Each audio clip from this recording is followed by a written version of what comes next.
Olá, como vai? Tudo bem? Bem-vindos, sejam bem-vindos de verdade a esse nosso momento aqui, bem ao vivo, bem acordados e bem felizes com a sua participação a esta hora da noite, juntinhos com você, tudo de bom, né? E eu espero que você seja feliz, esteja em boa companhia, ou se estiver sozinho ou sozinha, não tem problema. Agora nós estamos juntos, estamos em boa companhia. Você com a gente, nós juntinhos de você pelas ondas da Novo Tempo, rádio e TV. Rádio Novo Tempo, quem nos ouve, boa noite ou bom dia para quem é de bom dia, para quem acredita que um dia já começou. Tem gente trabalhando, tem gente dirigindo, tem gente ouvindo a Rádio Novo Tempo em diversos lugares, tem gente assistindo aqui a Novo Tempo também pela net, tem gente assistindo pela sua TVzinha, bem no quarto, já prontinho para dormir? Vai dormir não, vamos ficar juntinhos aqui, tá? Mande e-mail pra gente sempre que quiser. Perguntar, colaborar, dizer alguma coisa, nosso e-mail facinho, semtabus@novotempo.org.br, semtabus@novotempo.org.br. Se você quer assistir programas passados, visite o nosso blog. Lá todos os programas disponíveis, você pode comentar, pode mandar perguntas também pelo blog, pode pedir o curso bíblico Família Feliz. Lá no blog tem como você preencher o formulário e nós vamos mandar para você o curso Família Feliz. Tudo prontinho, bonitinho lá para você. Bem-vindos então, a partir de agora você com a gente, fazendo Sem Tabus, e o tema de hoje é Aprenda a Ser Homem. Vamos falar da masculinidade, do homem, como é que nós podemos experimentar essa questão masculinidade, feminilidade. Então, pensando nisso, como se comporta um homem e uma mulher, já que temos visto momentos em que as pessoas têm deixado de valorizar o fato de ser homem ou ser mulher, e temos falado muito sobre homossexualidade, escolha, opção sexual, e às vezes a gente deixa de considerar que o homem, a mulher, nos seus diversos papéis, tem um valor incrível e que todos nós devemos nos amar, nos respeitar do jeito que Deus nos fez, do jeito que nós somos. Mas como é que é? Sabe que eu até fiquei pensando que quando Davi estava nos seus últimos dias de vida, ou nos seus últimos momentos de vida, ele falou para o filho Salomão, o sábio. Ele disse: filho, seja homem. Sabe que é uma expressão interessante? Por que será que Davi falou isso para o filho? O que será que significa ser homem? Vamos conversar no programa de hoje, além de ter você conversando com a gente por e-mail ou tweetando com a gente, nós temos a participação do pastor Marcelo. Bem-vindo, bom dia ou boa noite, não sei. Obrigado, Darleide, pelo convite. Para mim é um prazer estar aqui participando com você e com os amigos da Novo Tempo. Que bom. E essa história de ser homem? Como foi que você aprendeu a ser homem? É interessante, Darleide, que a gente aprende, ou pelo menos começa a aprender a ser homem, quando a gente aceita aquilo que Deus já fez na nossa vida. A sexualidade não é uma coisa que a gente escolhe simplesmente, ela foi determinada.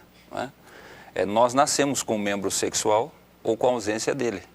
Isso faz toda a diferença na nossa vida. O menino nasce com pênis, a menina nasce com essa ausência, a menina tem a vagina. E não é só o órgão sexual em si, mas a partir do momento que você nasce assim, todo o seu corpo, todo o seu ser já é determinado para aquele tipo de vida e para aquele tipo de reação. Algumas pessoas tentam defender assim, não, mas olha, nasce com esse órgão, mas pode fazer essa opção. Não. Os médicos mesmo nos mostram, né, que a neurologia, tudo aquilo que se relaciona com o corpo, na menina é de uma maneira e no menino é de outro. Claro que não é só a questão física. Vem o olhar do pai e da mãe. Veja, quando você tem um menino, é natural. O pai olha para o moleque e fala que vou te tratar desse jeito. Então você dá carrinho e já começa a exigir do menino o quê? Você tem que ser corajoso, sobe em cima do armário, pula lá de cima. Já a menina não. É natural. O pai olha para a filha e já tem todos aqueles mimos. Não pode isso, não pode aquilo. Sendo que na infância não há tanta diferença assim, né, nas capacidades e nas condições da menina em relação ao menino. Mas isso é um aprendizado cultural, é um enfoque cultural, ou é necessário e bom que seja assim? É para ser assim? É interessante, Darleide, que todas as civilizações agem dessa forma. O camarada que nasce, por exemplo, lá no meio dos índios, ou se ele nascer na Avenida Paulista, ele vai ter essa diferenciação. Eu acho que isso Deus já colocou dentro da personalidade humana. Nós já somos assim. A nossa sexualidade depende demais também, claro, da orientação dos nossos pais. Porque muito da nossa sexualidade é o modelo que nós vamos seguir.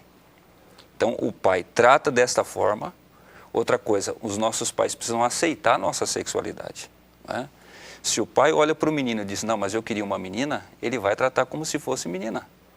E o sentido inverso também, né? Às vezes, eu conheci muitas garotas, elas são meninas de fato, se veem como meninas, mas muito masculinizadas. Por quê? Porque o pai queria ter um filho, então o pai trata como menino. Então, todas as atividades que ele gostaria de fazer com o filho homem, que ele não tem, ele faz com essa menina. Então, ela não é, em termos reais, ela não é homossexual. Mas ela se comporta o quê? Com muitos trejeitos, tá certo? De outro sexo, porque o olhar do pai foi para isso, né? Não somente o pai pode fazer isso, mas também a mãe. Com o passar dos anos, a gente vai crescendo, vai se desenvolvendo, e aí vem o quê? Principalmente ali na fase da puberdade ou da pré-adolescência, ali tem um momento determinante, né? Até os 9, 10 anos, a gente não se importa muito se é menino ou se é menina. Isso não é tão importante assim. A gente está feliz. O indivíduo, a criança. Isso, a criança em si. Ele não está preocupado se é menino ou menina. Ele está preocupado mais em brincar e curtir a vida, né? Agora, quando você chega nos 10, 11 anos, que começam os hormônios, e a gente tem assim uma clara definição no corpo, porque o corpo começa a se transformar, né? O pênis ele começa a crescer, começa a nascer pelos em volta ali da área, né, genital. O menino tem a sua poluição noturna, a menina tem a menarca, né, a sua primeira menstruação, daqui a pouco os seios começam a crescer, aí eles começam a perceber o quê? Opa, existe uma identificação aqui agora. Curioso que dos 11 aos 14 anos, essa é a média, nós temos uma fase homossexual e ela precisa existir. É uma fase. Explica, né? Essa história direito. É uma fase, eu vou explicar. Todos nós precisamos nos apaixonar pelo pai de mesmo sexo, para nós os imitarmos. Você só imita quem você se apaixona. Então o menino precisa olhar para o pai e se apaixonar por ele e dizer, olha, eu quero ser assim, eu quero ser homem. Se o menino não se apaixona pelo pai, ele vai ter o quê? A sua sexualidade confusa. A menina também precisa se apaixonar pela mãe, porque senão ela nunca vai querer ser uma mulher. Não tem uma referência? Então, a referência direta, exatamente, é a mãe ou ao pai. Dos 11 aos 14 anos. Por causa disso, é muito normal e saudável que que o pai seja inteligente e faça o quê? Dos 11 aos 14 anos, o pai olha para o menino e fala assim, agora tu vai andar comigo, amigão. Tudo aquilo que eu for fazer, onde eu vou, você vai estar junto comigo. Então, o pai, por exemplo, vai pescar, leva o moleque junto. O pai vai para a igreja, não é para ir com a mãe. Não, você tem que ir comigo. Eu sempre digo lá em casa, eu tenho 2 meninos, né? E quando os meus meninos chegaram nessa fase, eu dizia para eles o seguinte, agora chegou a hora da gente ter o nosso momento macho. Sua mãe não tem vez aqui. Eu morava no internato, lá em Lavras. Aí, num domingo, eu percebi que eles estavam muito com a mãe. Aí, coloquei eles no carro, escondido. Ela estava lá fazendo os afazeres, coloquei eles no carro e fui para Lavras. Passamos uma tardezinha, né, para a noite, tomando açaí lá numa sorveteria. Aí eu combinei com eles o seguinte, olha, todo domingo que o pai puder, o pai vai fazer isso. Mas somos só nós 3, a sua mãe não pode vir, isso aqui é conversa de homem. E quando nós chegarmos em casa, não é para contar para sua mãe, porque eu sei que ela vai perguntar e não é para vocês falarem. Ok, pai. Ah, mas só foi abrir a porta, né, de casa. Onde é que vocês foram? Onde você levou os meus filhos? E o meu mais novo, tinha uns 8 anos, eu sabia que ela ia pegar nele, porque era o menorzinho. Aí ele falou assim, mãe, isso é conversa de homem, e não é para eu te dizer nada disso. Então você estava ensinando o menino a ser homem. Exatamente. E eu sempre digo para ele assim, queridão, você tem que ter orgulho de ser homem. Tem que ter orgulho de fazer as coisas de homem. Você tem que ter orgulho de ter o corpo que você tem e sentir prazer nisso. A mesma coisa a mãe tem que fazer com a menina. E em que momento ou de que maneira você consegue ensinar para esse menino o valor e dar a ele o orgulho de ser homem sem torná-lo machista, sem torná-lo, isso é coisinha de mulher, de mulherzinha, desprestigiar a figura feminina? É interessante. Está embutido nesse aprendizado do homem de caráter? Leide, é curioso que todo pai que ensina o menino a ser homem, ele não ensina o menino a ser grosso, entendeu? Os meninos que são grossos, eles são meninos que ficaram confusos, não foi passado o papel de uma maneira equilibrada. Então, ele não quer deixar de ser homem, então ele parte o quê? Bom, já que eu não tenho essa referência, então eu vou fazer o quê? Eu vou exagerar para eu não ficar confuso. Aí, por isso, o camarada vira uma lixa de parede, né? Em vez dele ser masculino, ele se torna um troglodita, né? Um ogro. Exatamente. Aí não consegue se relacionar de maneira equilibrada com uma mulher. E quando não tem a figura desse pai, né? Aí que está, Darleide. Ou é cedo para eu adiantar esse assunto? Não, veja só. A gente já pode dizer aqui, mas veja só. Mas isso é um ponto importante. Dos 11 aos 14 anos, nós precisamos do pai de mesmo sexo. Mas não significa que tem que ser o pai biológico. Nós podemos ter um avô, nós podemos ter substitutos. Porque senão o menino, por exemplo, que ele tinha o pai, mas ficou órfão, ele não vai conseguir se constituir, pelo contrário. Ele pode ter um avô, pode ter um tio, ele pode ter um professor, ele pode ter um irmão mais velho, né? Ele pode ter um pastor. Ora, os homens não sumiram do planeta. Ele pode olhar para este homem e dizer o quê? Eu quero ser desta maneira. E ele pode se constituir, né? Desta forma, imitando, convivendo. Quanto mais próxima essa pessoa for, melhor vai ser. Porque ele vai poder conviver mais, ter uma referência muito mais aprofundada para isso e para se tornar um homem de verdade, né? Porque nós não nascemos, é curioso, psicologicamente, parece que todos nós nascemos mulher. Você nunca vai ver uma mãe falar assim para a menina, menina, seja mulher. Mas nós, homens, crescemos com essa frase. Aprenda todo mundo dizendo, homem. Seja moleque, seja homem. Onde já se viu você agir dessa maneira? Né? Então, é curioso que para o homem, ser homem é até uma questão do quê? Eu consegui chegar lá. É um orgulho mesmo. É uma conquista. Né? Exatamente. Olha, eu consegui, os meus pais investiram, eu também investi meu tempo, investi a minha vontade e consegui chegar aqui. Ok. Então, você está falando da constituição da figura masculina sendo ensinada a partir de uma referência bacana. Há um ensinamento prático até. Quando você pegou seus meninos, foi lá tomar um sorvete, sei lá, no momento só de vocês, ali é um aprendizado, uma troca. Muito bem. Nesse caminhar, nesse desenvolvimento de ser homem com orgulho, com prazer, né? Vamos falar assim, com esse prazer de ser homem, em que momento então nós temos falhado, que nós temos visto tantos, o que eu posso dizer confusos. Assim? Além das pessoas confusas, assim, tantos homens que são homens, tem lá, admitem, gosta de pegar menina, gosta de namorar, é o cara, musculoso ou não, raquítico ou não sei, mas ele não tem atitudes de homem no que diz respeito a aprender a ser um homem, a ter aprendido a ser um homem de caráter, de firmeza, que é esse link que você deixou aí agora há pouco. Perfeito. Aprenda a ser homem. Como é que, então, além da questão física, dessa referência tomada, por que hoje nós temos visto essa figura masculina não atuando como homem no aspecto caráter, sabe? De atitude. De atitude, essa é a palavra. Isso.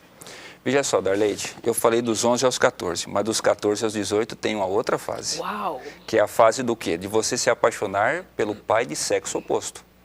Nós nos constituímos sexualmente por afinidade e também pela inversão. Quando o menino está seguro de que ele realmente é homem, aí ele começa a olhar para a mãe e ele faz o quê? Eu vou flertar com a minha mãe.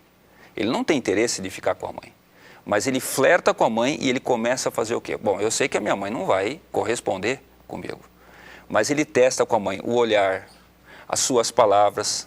Então, ele joga certas conversas para ver se a mãe se derrete por ele.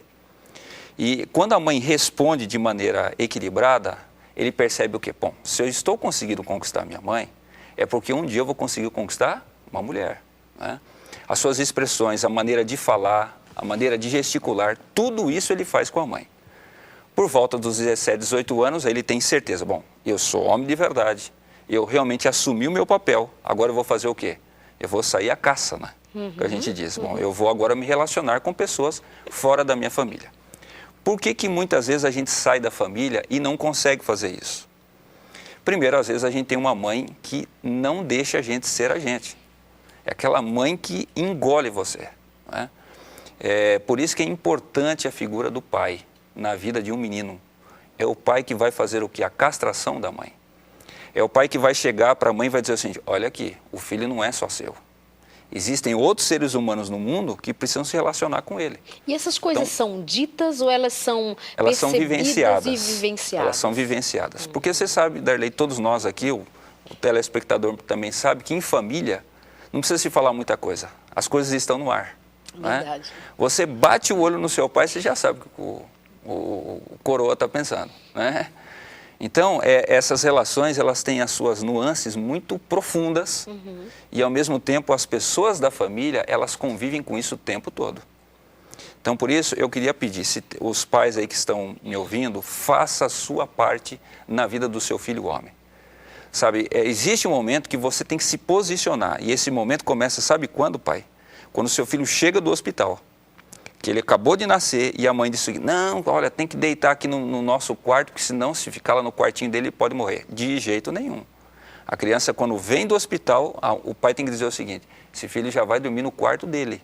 Ele já vai começar o processo da individualização. Tem mães que elas se fixam tanto no filho, principalmente no filho homem, porque tornam esse filho cônjuge, e isso vai trazer um problema seríssimo para a cabeça desse garoto, né? Porque ele não vai conseguir achar, a mãe se faz uma mãe tão perfeita e maravilhosa, que ele diz, não vai ter uma mulher tão perfeita quanto a minha mãe. E pode até ser que não tenha mesmo, mas ele não foi feito para casar com a mãe, ele foi feito para conviver com uma outra mulher fora da sua família, né? Então, por isso que o pai precisa fazer o quê? A castração devida, aí o menino se apaixonar por ele, depois o menino precisa também se apaixonar, de certa forma, pela mãe, por aquela figura maravilhosa, e a mãe precisa ser madura para fazer o quê? Acolher a sexualidade do filho e dizer o seguinte, filho, não é comigo que você vai resolver a sua carência. Você precisa ir atrás de uma pessoa fora da nossa família. A mãe sábia faz isso. A mãe que não é sábia está sempre o quê? Retendo o filho para si. Aí o camarada vai chegar a 30, 40, 50 anos e ele não consegue se relacionar com outras mulheres. Aí você está respondendo a história da atitude, exatamente, da falta dela. Mas tem umas coisinhas ainda para saber de você. Tem. Porque, olha, está acontecendo assim meio, vamos chamar de crise. É uma crise de uma falta de identidade masculina nesse princípio da maturidade, da resposta adequada de que as mulheres esperam de um homem. E também a gente não vai se fazer de bobo ou de boba e dizer a mulherada também está precisando aprender a ser mulher, né? Mas vamos falando disso aos poucos, aprendendo aos poucos. Manda o seu e-mail para a gente, se quer fazer alguma pergunta, participando. Tem uma moça que diz assim, oi Darleide, eu quero lhe agradecer pelas palavras edificadoras que me fazem ser uma pessoa muito melhor por meio dos seus programas. A cada dia eu evangelizo os meus amigos para assistir o programa e tenho conseguido. Muita gente está assistindo o consultório de família e o Sem Tabus. Muito obrigado por ser um anjo em nossas vidas, por acrescentar sempre mais. Eu leio assim, mas querendo dizer que isso é o propósito, é o trabalho, é a atitude, é a ação de toda Novo Tempo, que quer abençoar a sua vida com conteúdo, edificando você para que você alcance maturidade emocional e espiritual para você ser feliz. Nosso intervalo é bem rápido, já estamos de volta aqui na Novo Tempo, o canal e a voz da esperança. Até já.